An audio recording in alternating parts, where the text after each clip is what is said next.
Okay,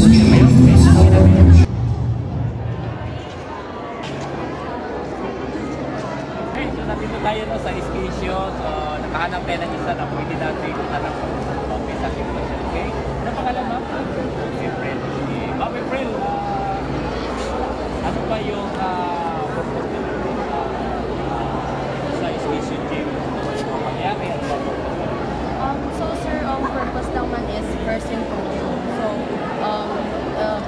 sabi kasi yung host niya is the AFP. So, I assume that this symposium will tackle about syempre yung paano natin i-counter yung terrorist attacks as a student, kung paano po kami maging aware sa mga pangyayari po sa atin ngayon.